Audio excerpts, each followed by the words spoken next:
Hello and welcome to the Pat Bowen Training Center here at the University of Denver and to PlayerDevelopmentInsider.com.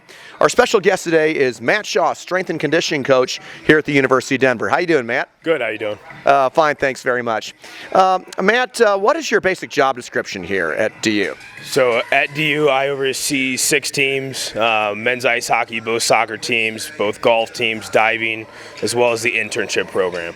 My job duties is to basically oversee the physical development of our athletes in season and out of season, and make sure that obviously they're developing across the 4 years that we have them.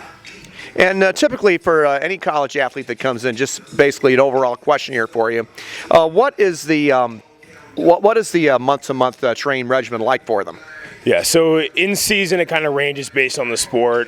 Generally anywhere between 1 to 2 training sessions per week, and that's obviously around their competition schedule. Out of season, it's usually 3 to 5 times a week.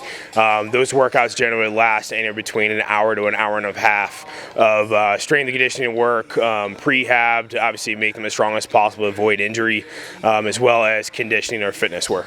Okay. How much does, what's about the rough percentage between cardio and weight training, would you say? Yeah, I mean, like you said, it depends on the season. If we're early off season, it's much less. It's much more geared around strength and conditioning work, making sure that obviously we're developing the strength, and then as we go, we tend to pick up a little bit more fitness along the way.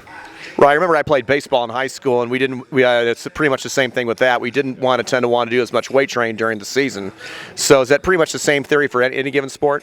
I know with hockey specifically, I mean, we definitely do a lot of strength work in season. We lift our guys at least twice a week. We make sure that obviously we're establishing their strength base, and we're maintaining that throughout the season. Make sure there's not a drop off just because the college season is so long. Understand. And hockey, of course, is a sport that requires unusual strength and skill, maybe more so than many others.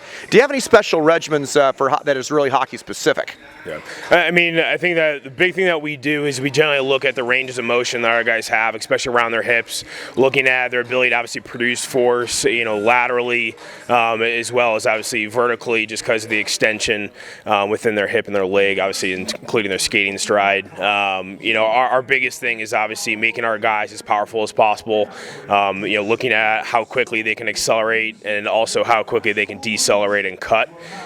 So it's obviously making sure that each one of our guys is individually developing, their size, their strength, and their power, but then also looking at how they're skating, their mechanics behind their stride, whether their depth in their skating is as low as it needs to be, or if they're skating high and their range of motion is actually, needs to be improved. Well, it'll be fascinating to see some of the examples we have to train them in skates. Something I think a lot of our audience will definitely love to see. One last question, Matt. What is your personal sports background?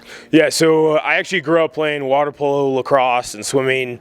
And then during college, when I was 19, I actually started working with Mike Boyle at Boston University with men's ice hockey, doing strength and conditioning work. And then from there, I went on, pursued 4 other internships with South Carolina football, Harvard football, and ice hockey.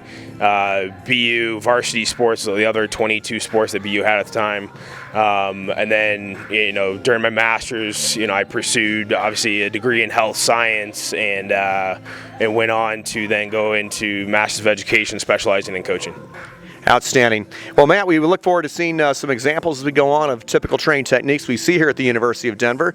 Matt, thank you for joining us this morning. Appreciate it very much. Thank you. You're welcome. This is PlayerDevelopmentInsider.com.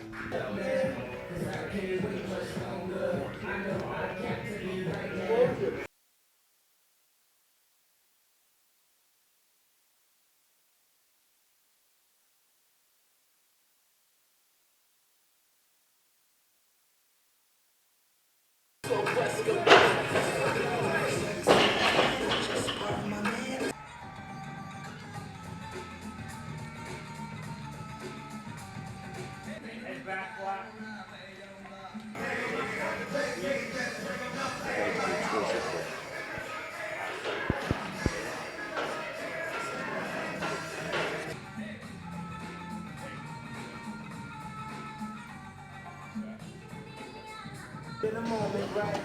Because you don't need to time, man. So we gonna do Don't around the day, don't have to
Check out playerdevelopmentinsider.com for all of your strength and conditioning needs.